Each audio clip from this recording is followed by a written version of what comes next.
Hi everyone, এই গরমে কোথাও যাওয়া মানেই হচ্ছে গিয়ে চুলটা নিয়ে কি করব, খুব চাপের। এরকম চুল ছেড়ে এত গরম লাগে।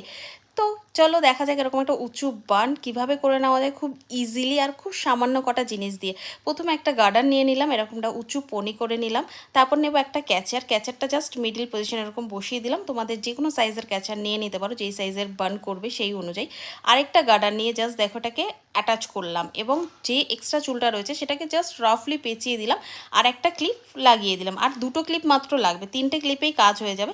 সাইড দিয়ে চুলটা টেনে এনে যে কোনো একটা কাটা বা ক্লিপ দিয়ে লাগিয়ে নেবে। আমি দুটোই দেখালাম, যেটা তোমাদের কাছে আছে সেটা অ্যাপ্লাই করবে। আর সামনে দিয়ে কটা ছোটো ছোটো চুল টেনে বের করে নেব, আর নিচে চুলগুলো যেগুলো নেমে আসছে সেগুলোকে জাস্ট একটু স্প্রে দিয়ে ওপরে তুলে নেব। আর এই দেখো শাড়ির সাথে একটা মেসি বান, কি দারুণ লাগছে। তোমরা কিন্তু অবশ্যই ট্রাই করো, আর চ্যানেলটা যে যে সাবস্ক্রাইব করনি সাবস্ক্রাইব করে নিও। আর এই দেখো আমার ফুল লুক শাড়ির সাথে বানটা কেমন লাগছে অবশ্যই জানিও। চলো টাটা।